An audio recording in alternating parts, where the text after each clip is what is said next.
The 20th Book of the Odysseys of Homer. The Argument. Ulysses, in the wooers' beds, resolving first to kill the maids. That sentence giving off, his care for other objects doth prepare. Another argument. Upsilon. Jove thunder chides, but cheers the king, the wooers' prides discomfiting. Ulysses in the entry laid his head, and under him an ox hide newly flayed, above him sheep fells store, and over those Eurynomé cast mantles. His repose would bring no sleep yet, studying the ill he wish'd the wooers, who came by him still with all their wenches, laughing, wantoning, in mutual lightness, which his heart did sting, contending two ways, if, all patience fled, he should rush up and strike those strumpets dead, or let that night be last, and take the extreme of those proud wooers, that were so supreme in pleasure of their high-fed fantasies. His heart did bark within him to surprise their sports with spoils. No fell she-mastiff can, amongst her whelps, fly eagerer on a man she doth not know, yet scents him something near, and fain would come to please her tooth and tear, that his disdain to see his roof so filed with those foul fashions grew within him wild to be in blood of them.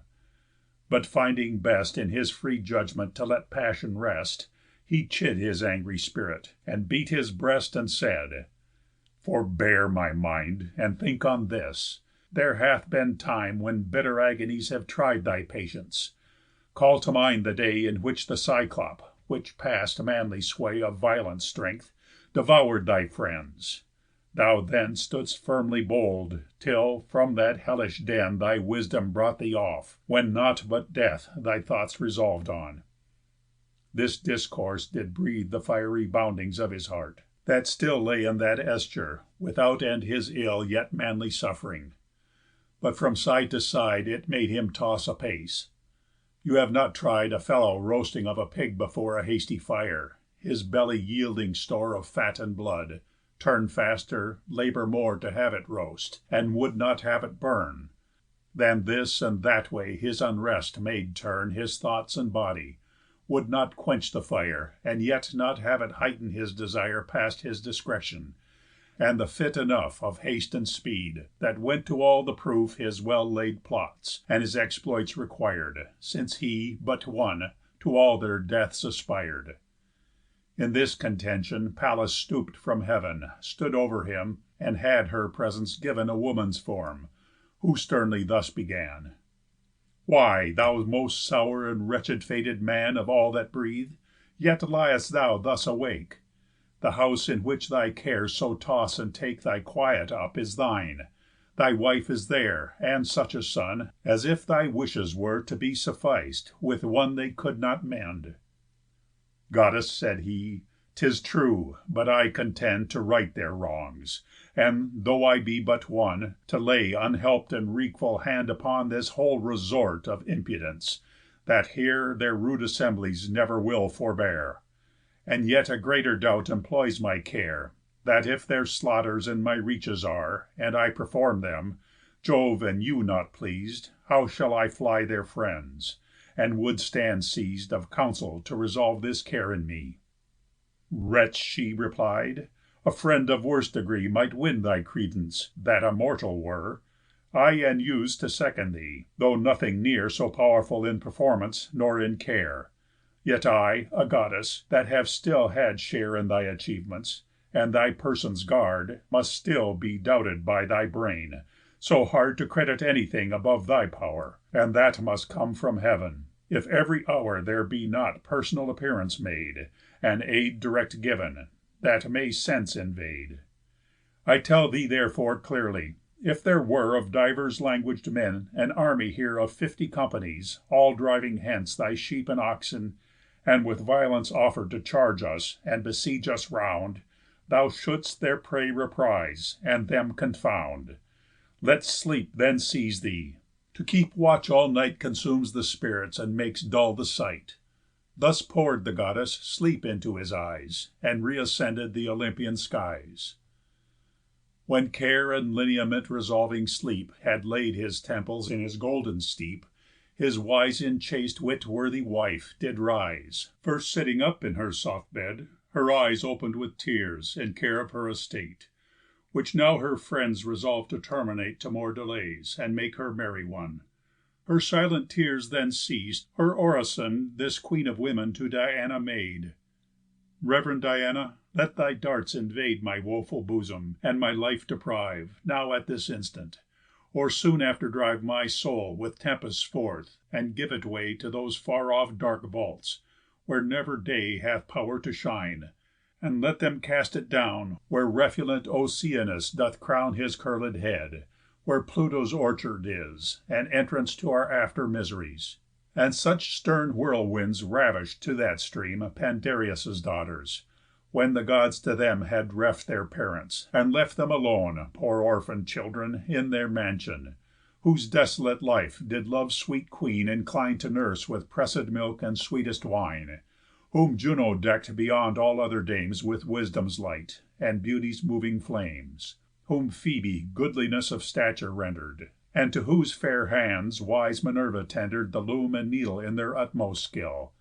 And while Love's empress scal'd th' Olympian hill To beg of lightning loving Jove, since he The means to all things knows, and doth decree Fortunes, infortunes to the mortal race, For those poor virgins, th' accomplish'd grace Of sweet nuptials, the fierce Harpies prey'd On every good and miserable maid, And to the hateful Furies gave them all In horrid service.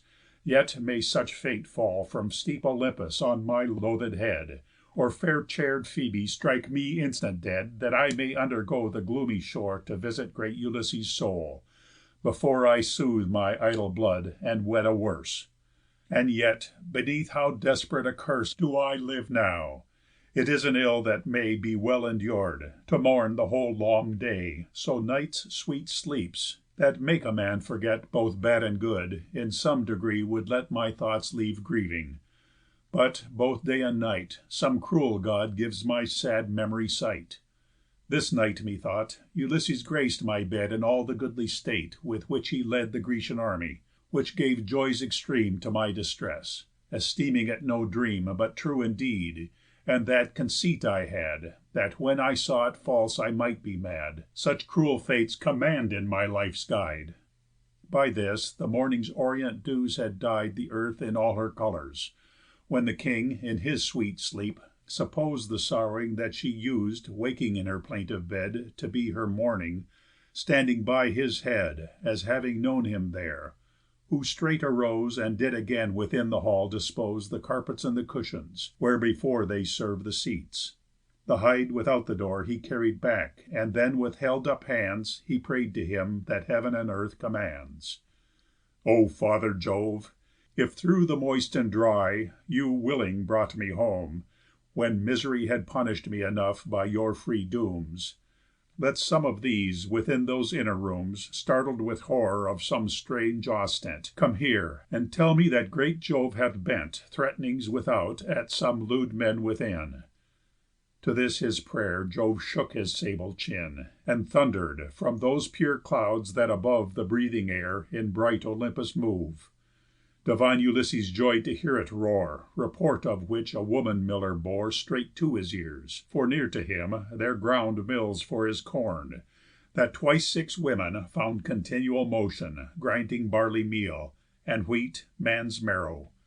Sleep the eyes did seal Of all the other women, having done Their usual task, which yet this dame alone Had scarce given end to, being of all the rest Least fit for labour.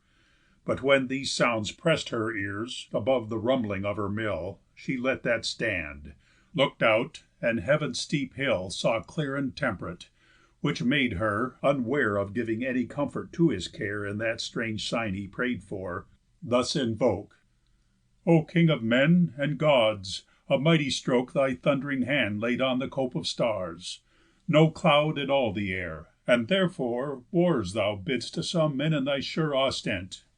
Perform to me, poor wretch, the main event, And make this day the last, and most extreme, In which the Wooers' pride shall solace them With whorish banquets in Ulysses' roof, That with sad toil to grind them meal enough Have quite dissolv'd my knees. Vouchsafe then now Thy thunders may their latest feast foreshow." This was the boon Ulysses begg'd of Jove, which, with his thunder, through his bosom drove a joy, that this vaunt breath'd: "Why now these men, despite their pride, will Jove make pay me pain." By this had other maids, than those that lay Mix'd with the Wooers, made a fire like day Amidst the hearth of th' illustrious hall; And then the prince, like a celestial, rose from his bed, to his embalm'd feet tied Fair shoes, his sword about his breast applied, Took to his hand his sharp piled lance, and met, Amidst the entry, his old nurse, that set His haste at sudden stand, to whom he said: "O my lov'd nurse, with what grace have you laid And fed my guest here? Could you so neglect His age, to lodge him thus? Though all respect I give my mother's wisdom, I must yet affirm it fail'd in this; For she hath set at much more price a man Of much less worth, without his person's note, And yet casts forth with ignominious hands, For his form's sake, a man much better." Do not fault make, good son, the faultless. He was giv'n his seat close to her side, And food till he would eat, wine till his wish Was serv'd; for she requir'd his wants, And will'd him all things he desir'd, Commanded her chief maids to make his bed; But he, as one whom sorrow only fed And all infortune, would not take his rest In bed, and cov'rings fit for any guest, But in the entry, on an ox's hide Never at tanner's, his old limbs implied In warm sheep fells; yet over all we cast A mantle, fitting for a man more grac'd. He took her answer, left the house, and went, Attended with his dogs, to sift th' event Of private plots, betwixt him and his sire In common council. Then the crew entire Of all the household maids, Euryclea bad Bestir them through the house, and see it clad In all best form; gave all their parts; and one She set to furnish every seat and throne With needle works and purple cloths of state; Another set to scour and cleanse the plate; Another all the tables to make proud With porous sponges; others she bestow'd In all speed to the spring, to fetch from thence Fit store of water; all at all expense Of pains she will'd to be; for this to all Should be a day of common festival, And not a Wooer now should seek his home Elsewhere than there, but all were bid to come Exceeding early, and to be rais'd to heav'n With all the entertainment could be giv'n. They heard with greedy ears, and everything Put straight in practice. 20 to the spring Made speed for water; many in the house Took pains; and all were both laborious And skill'd in labour; many fell to fell And cleave their wood, and all did more than well. Then troop'd the lusty Wooers in, and then Came all from spring; at their heels loaded men With slaughter'd brawns, of all the herd the prize, That had been long fed up in sev'ral styes. Eumæus and his men convey'd them there. He, seeing now the king, began to cheer, And thus saluted him: "How now, my guest? Have yet your virtues found more interest In these great Wooers' good respects, or still Pursue they you with all their wonted ill?" "I would to heav'n, Eumæus," he replied, "The Deities once would take in hand their pride, That such unseemly fashions put in frame In others' roofs, as show no spark of shame." Thus these; and to these came Melanthius, Great guardian of the most egregious Rich Wooers' herds, consisting all of goats; Which he with two more drave, and made their cotes The sounding porticos of that fair court. Melanthius, seeing the king, this former sort Of upland language gave: "What!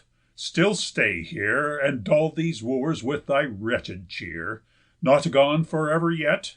Why now I see This strife of cuffs betwixt the beggary, That yesterday essay'd to get thee gone, And thy more roguery, needs will fall upon My hands to arbitrate. Thou wilt not hence Till I set on thee; thy ragged impudence Is so fast footed. Are there not, beside, Other great banquetants? But you must tide At anchor still with us." He said nothing, but thought ill enough, and shook his head. Then came Philœtius, a chief of men, That to the Wooers' all devouring den A barren steer drave, and fat goats; for they In custom were with traffickers by sea, That who they would sent, and had utt'rance there. And for these likewise the fair porches were Hurdles and sheep pens, as in any fair. Philetius took note in his repair of seen Ulysses, being a man as well given to his mind's use as to buy and sell, or do the drudgery that the blood desir'd, and standing near Eumæus, this enquir'd: "What guest is this that makes our house of late His entertainer? Whence claims he the state His birth in this life holds? What nation? What race? What country stands his speech upon? Or hardly portion'd by the terrible Fates? The structure of his lineaments relates A king's resemblance in his pomp of reign, Even thus in these rags. But poor men, That have no firm home, but range here and there As need compels, God keeps in this earth's sphere, As under water, and this tune he sings When he is spinning even the cares of kings." Thus coming to him, with a kind of fear He took his hand, and, touch'd exceeding near With mere imagination of his worth, This salutation he sent loudly forth: "Health, father stranger! In another world Be rich and happy, though thou here art hurl'd At feet of never such insulting need. O Jove, there lives no one God of thy seed More ill to man than thou. Thou takest no ruth, When thou thyself hast got him in most truth, To wrap him in the straits of most distress, And in the curse of others' wickedness. My brows have sweat to see it, and mine eyes Broke all in tears, when, this being still the guise Of worthiest men, I have but only thought That down to these ills was Ulysses wrought, And that, thus clad, even he is error driven, If yet he live and sees the light of heaven. But if now dead, and in the house of hell, O me! O good Ulysses! That my weal did ever wish, and when But half a man amongst the people Cephallenian His bounty to his oxen's charge preferr'd One in that youth, which now is grown a herd Unspeakable for number, and feed there With their broad heads, as thick as of his ear A field of corn is to a man.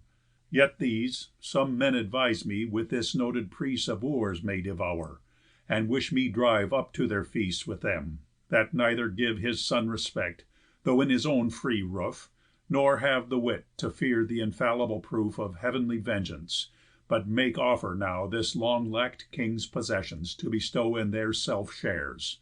Methinks the mind in me Doth turn as fast, as in a flood or sea A raging whirlpit doth, to gather in To fishy death those swimmers in their sin, Or feeds a motion as circular To drive my herds away.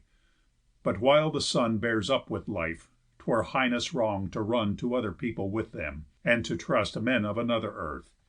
And yet more just It were to venture their laws, the main right Made still their masters, than at home lose quite Their right in them, and sit and grieve to see The wrong authoriz'd by their gluttony. And I had long since fled, and tried th' event With other proud kings, since more insolent These are than can be borne; but that ev'n still I had a hope that this, though born to ill, Would one day come from some coast, and their last In his roofs strew with ruins red and vast." "Herdsman," said he, "because thou art in show Nor lewd nor indiscreet, and that I know There rules in thee an understanding soul, I'll take an oath, that in thee shall control All doubt of what I swear. Be witness, Jove, That sway'st the first seat of the throne above, This hospitable table, and this house, That still hold title for the strenuous son Of Laertes, that, if so you please, Your eyes shall witness Laertiades Arriv'd at home, and all these men, that reign In such excesses here, shall here lie slain." He answer'd: "Stranger, would just Jove would sign What you have sworn, in your eyes' beams should shine What pow'rs I manage, and how these my hands Would rise and follow where he first commands." So said Eumæus, praying all the sky That wise Ulysses might arrive and try. Thus while they vow'd, the Wooers sat as hard On his son's death, but had their counsels scar'd; For on their left hand did an eagle soar, And in her seres a fearful pigeon bore; Which seen, Amphinomus presaged: "O friends, our counsels never will receive Their ends in this man's slaughter. Let us therefore ply Our bloody feast, and make his oxen die." Thus came they in, cast off on seats Their cloaks, and fell to giving sacrificing strokes Of sheep and goats, the chiefly fat and great; Slew fed up swine, and from the herd a neat. The inwards roasted, they dispos'd betwixt Their then observers, wine in flagons mix'd. The bowls Eumæus brought, Philœtius bred, Melanthius fill'd the wine. Thus drank and fed the feastful Wooers. Then the prince, in grace of his close project, did his father place Amidst the paved entry, in a seat Seamless and abject, a small board and meat Of the only inwards.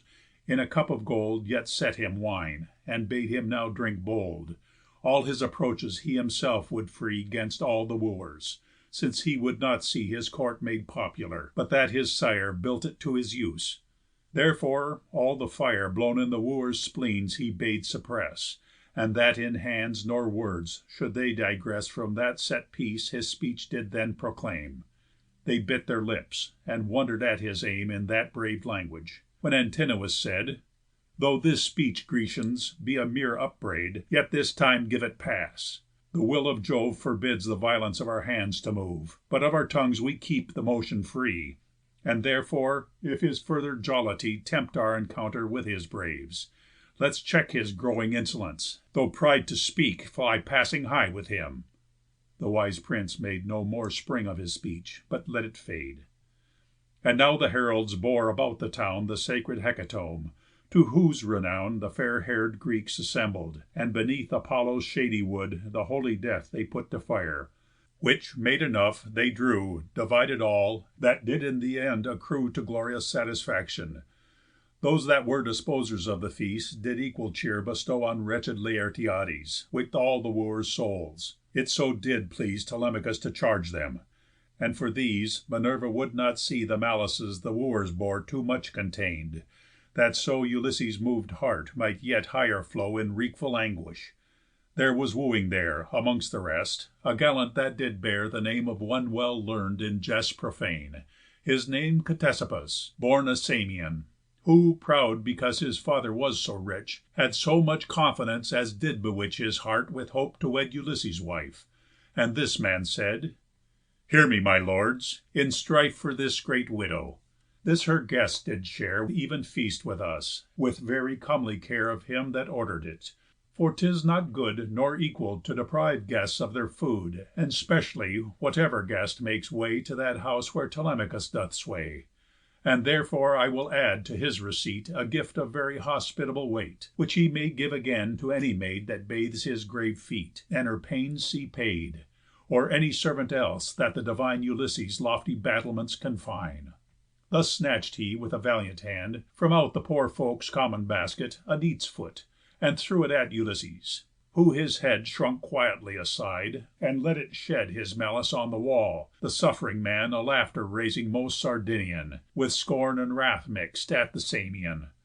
Whom thus the prince reprov'd: "Your valour won much grace, Ctesippus, And hath eas'd your mind with mighty profit, Yet you see it find no mark it aim'd at. The poor stranger's part Himself made good enough to 'scape your dart.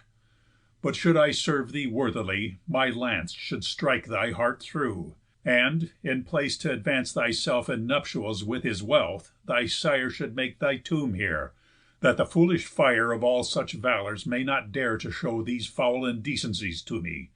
I now have years to understand my strength, And know the good and bad of things, and am No more at your large suff'rance, to behold My store consum'd with patience, see my cattle slain, My wine exhausted, and my bread in vain Spent on your licence. For to one then young So many enemies were match too strong. But let me never more be witness to Your hostile minds, nor those base deeds ye do. For, should ye kill me in my offer'd wreak, I wish it rather, and my death would speak Much more good of me, than to live and see Indignity upon indignity. My guests provoked with bitter words and blows, My women servants dragg'd about my house To lust and rapture." This made silence seize The house throughout, till Damastorides At length the calm brake, and said: "Friend, forbear To give a just speech a disdainful ear. The guest no more touch, nor no servant hear. Myself will to the prince and queen commend A motion grateful, if they please to lend Grateful receipt. As long as any hope Left wise Ulysses any passage ope To his return in our conceits, so long The queen's delays to our demand stood strong, In cause and reason; and our quarrels thus With guests, The queen or her Telemachus set never foot amongst our liberal feast. For should the king return, though thought deceased, it had been gain to us, in finding him, to lose his wife.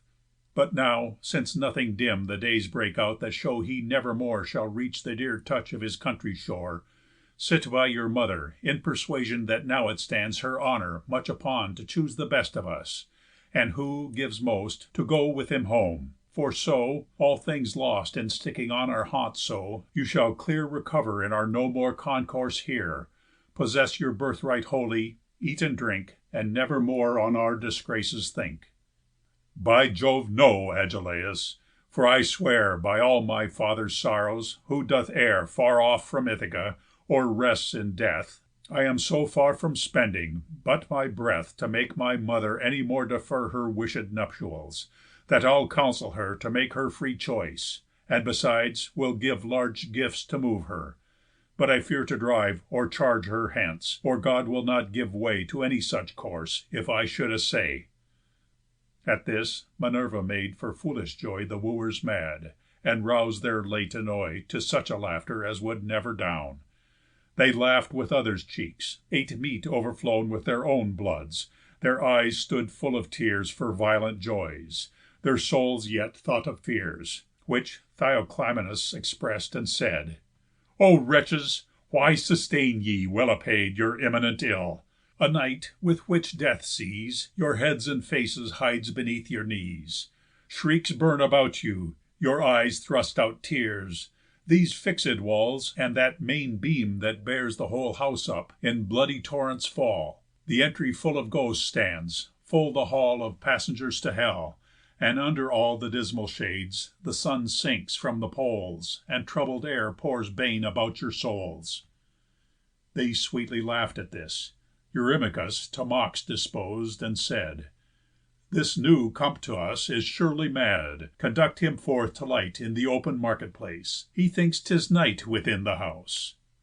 "Eurymachus," said he, "I will not ask for any guide of thee. I both my feet enjoy, have ears and eyes, And no mad soul within me, and with these Will I go forth the doors, because I know That imminent mischief must abide with you, Which not a man of all the Wooers here Shall fly or 'scape. Ye all too highly bear Your uncurb'd heads, impieties ye commit, And every man affect with forms unfit." This said, he left the house, and took his way Home to Piræus, who, as free as day, Was of his welcome.